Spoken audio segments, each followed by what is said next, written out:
Shalom, shalom, shalom, shalom. Shalom à tous. Shalom aux chrétiens du monde entier. Shalom aux frères et sœurs. Shalom à tous ceux qui me regardent à travers cette petite caméra. Je suis ici devant vous pour bénir le nom du Seigneur, compte tenu de la situation que tous nous connaissons, de ce virus-là, de cette pandémie-là, Covid-19, qui a paralysé le monde entier, qui a paralysé le corps de Christ. Et en tant que chrétiens, quelles leçons que nous pouvons tirer de ce passage, de cette situation, de cette difficulté qui vraiment est en train de ravager le monde entier? En tant que chrétiens, nous avons un Dieu qui est puissant, Jésus-Christ de Nazareth. Et ce matin, je vais prendre un peu de vos temps. Nous allons décortiquer un test ensemble et amener le peuple de Dieu à être vraiment dans la foi, à ne pas paniquer dans ce moment difficile. Vous savez, chaque moment a aussi des conséquences, a aussi une période. Et je voudrais vraiment galvaniser, amplifier la foi de tous ceux qui me regardent à cette caméra pour dire que de ne pas baisser les bras, de ne pas avoir peur, de seulement respecter les mesures que le gouvernement a prises, qui est la distance. Voilà, c'est pour nos biens, c'est pour ton bien, c'est pour mon bien. C'est pour que vraiment nous soyons en sécurité, parce que cette pandémie, elle est réelle, elle détruit, elle tue, et elle ravage le monde entier. Elle ne tue pas les pauvres, les riches, les intellectuels, les alphabètes. Ça ne tue pas, ça vient, ça ravage tout le monde. Donc nous tous, on est concernés. Et en tant que chrétiens, comment pouvoir vraiment se tenir en face de cette situation? Nous allons lire la parole du Seigneur dans Matthieu 8, à partir du verset 23. Mon frère, il faut lire ça pour moi. Il monta dans la barque et ses disciples le suivirent. Et voici, il s'éleva sur la mer une si grande tempête que la barque était couverte par les flots. Et lui, il dormait. Les disciples, s'étant approchés, le réveillaient et dirent: Seigneur, sauve-nous, sauve, nous périssons. Il leur dit: Pourquoi avez-vous peur, gens de peu de foi? Alors il s'éleva, menaçant les vents et la mer, et il eut un grand calme. Ces hommes furent saisis d'étonnement. Quel est celui-ci, disait-il, à qui obéissent même les vents et la mer? Amen. Amen. Peuple de Dieu, même si tu me regardes dans cette caméra, dis Amen, parce que ce chapitre-là, ce passage-là est pour toi, enfant de Dieu. Même si le monde panique, toi, tu n'as pas à te paniquer. Toi, tu dois rester serein. Tu dois te nourrir de la parole du Seigneur. Tu dois te nourrir de ce passage-là. Voici une histoire qui s'est produite il y a 2000 ans de cela. Notre Seigneur Jésus-Christ, que nous tous, nous adorons. La Bible dit que Jésus avait 34 ans, 30 ans quand il commençait son ministère. Jésus était confronté à des situations difficiles. Et selon ce chapitre, Matthieu chapitre 8, le verset 23, la Bible dit, un jour, Jésus était monté dans une barque, dans un bateau, si je veux bien mieux m'exprimer, dans un bateau, avec ses disciples. Et la Bible dit que Jésus était dans le bateau, les disciples de Jésus aussi étaient dans le bateau. Et ils devaient se rendre de l'autre côté du village pour continuer la prédication, pour continuer l'évangélisation, pour continuer son ministère. Parce que Jésus partait de village, de ville en ville, de village en village, pour faire quoi? Pour annoncer la bonne nouvelle. Et c'est dans ce contexte-là que, quand Jésus a pris la barque, pourquoi la barque? Parce que au temps de Jésus, il n'y avait pas de véhicule, il n'y avait pas de moyen de transport, il n'y avait pas de jet privé, il n'y avait pas d'avion, il n'y avait pas de car, il n'y avait pas de bus. Le seul moyen de transport, c'était seulement que la barque, le bateau. Et c'est ainsi que Jésus est monté dans la barque, y compris ses disciples. Et la Bible dit, selon ce passage, quand ils ont commencé à naviguer, arriver au bon milieu de la mer, la Bible dit, soudain, tout à coup et brusquement, voici un vent qui a commencé à souffler sur la mer. Ce vent, on ne sait pas d'où est sorti ce vent. Et ce vent est venu faire quoi? Pour bloquer la mission de Jésus et ses disciples, pour contrecaler, c'est-à-dire l'évangélisation de Jésus-Christ et de ses disciples. Tellement le vent était violent, en telle enseigne que, avec la force de ce vent, ça a commencé à soulever les vagues de la mer.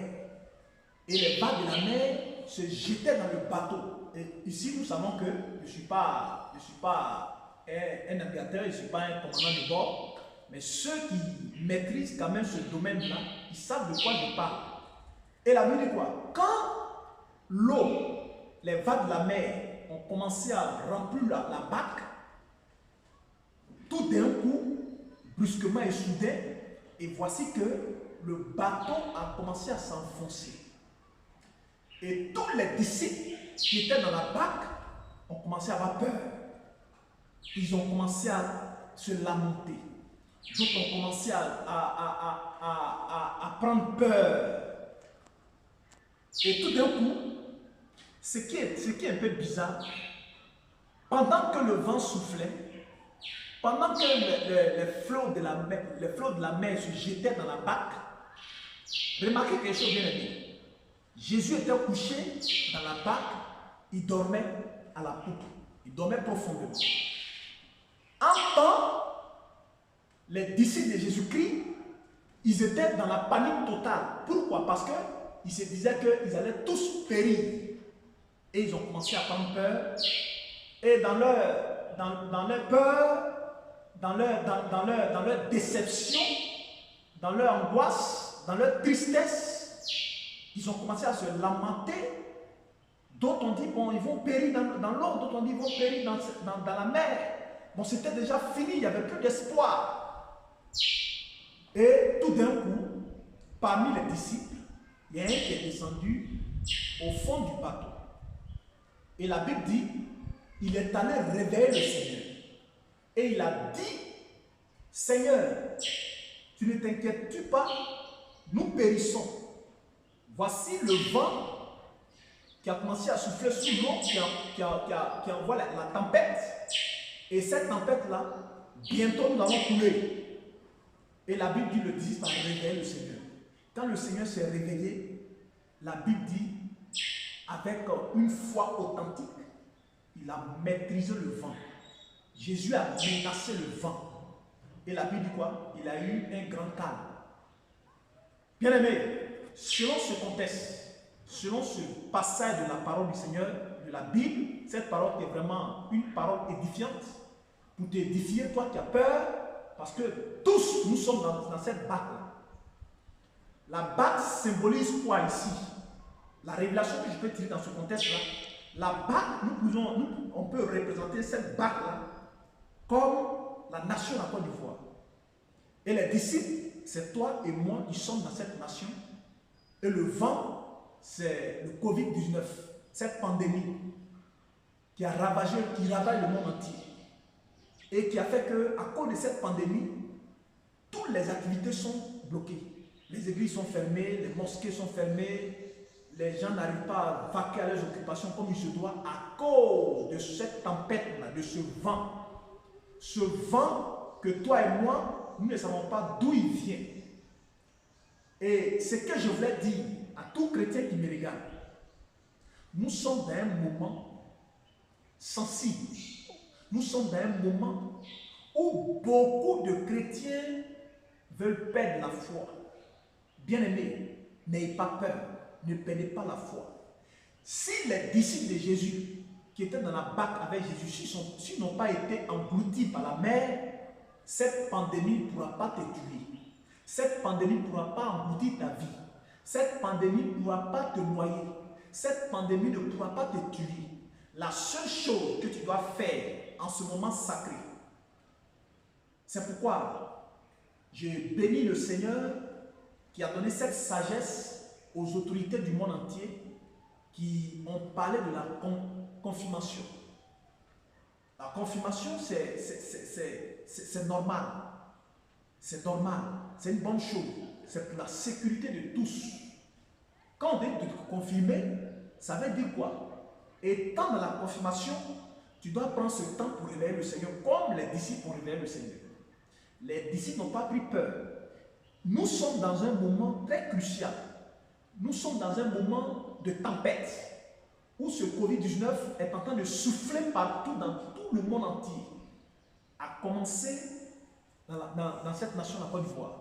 Bien-aimé, quelle que soit la peur qui va t'animer, quelle que soit la déception qui va t'animer, fais recours à la parole du Seigneur.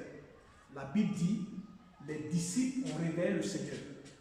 Et dans leur foi, dès qu'ils ont réveillé le Seigneur, ils ont touché Jésus, et que quand Jésus s'est réveillé, la tempête a été menacée.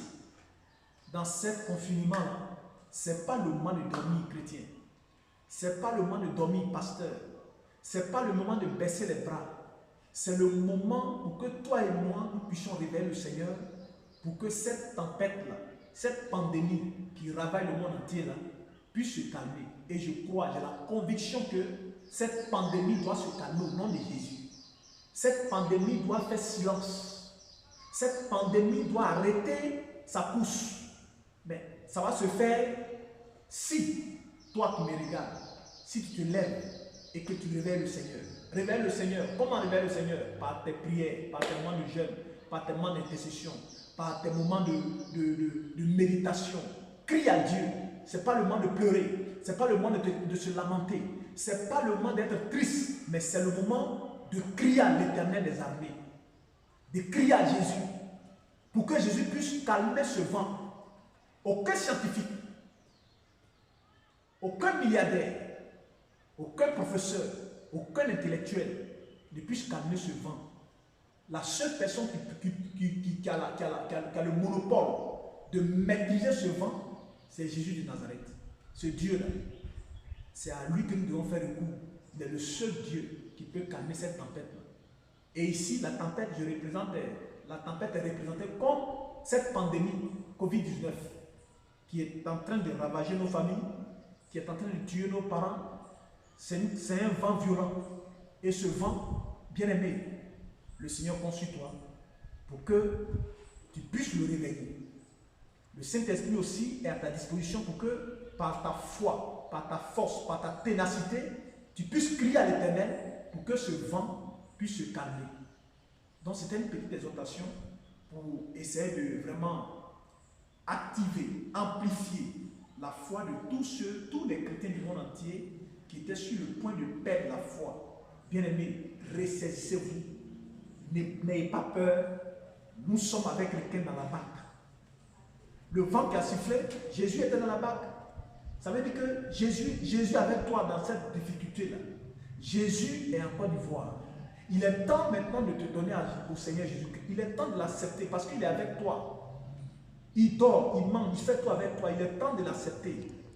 Et ta contribution dans ce moment difficile-là, c'est de le réveiller par ta prière, par le jeûne et par l'intercession.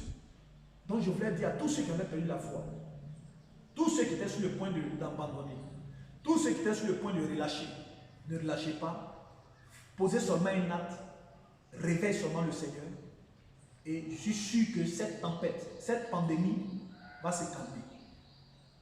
Et je maudis cette pandémie parce qu'à cause de cette pandémie, regardez un peu, tout est fermé, toutes les activités, rien ne marche, même l'économie mondiale, tout est arrêté à cause de ce virus.